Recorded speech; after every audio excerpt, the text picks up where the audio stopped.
ఎన్నికల ప్రయోజనం కోసం తృణమూల్ కాంగ్రెస్ పార్టీ బంగ్లాదేశీయుల చొరబాట్లను ప్రోత్సహిస్తోందని, రాష్ట్ర ప్రభుత్వం అవసరమైన భూమిని కేటాయించకపోవడం వల్లనే భారత్ బంగ్లాదేశ్ సరిహద్దుల్లో కేంద్ర ప్రభుత్వం కంచె వేయలేకపోయిందని కేంద్ర హోంమంత్రి అమిత్ షా ఆరోపించారు.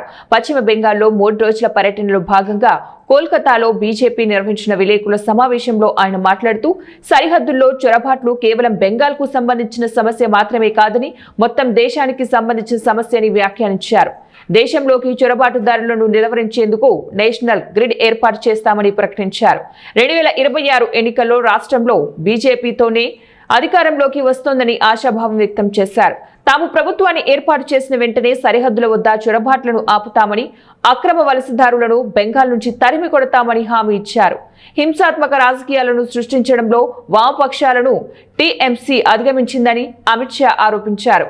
మమత పాలనలో రాష్ట్రంలో హింస, అవినీతి రాజ్యమేలాయని, ఆమె అవినీతి వల్లే 15 ఏళ్లుగా బెంగాల్ అభివృద్ధి కుంటుపడిందని పేర్కొన్నారు. కేంద్ర ప్రభుత్వం అందించే పథకాలు కూడా ఇక్కడి ప్రజలకు అందకుండా టీఎంసీ పార్టీ అడ్డుకుంటోందని ఆరోపించారు. ఆ పార్టీకి తగిన గుణపాఠం చెప్పాలంటే బీజేపీని గెలిపించాలని ప్రజలను కోరారు.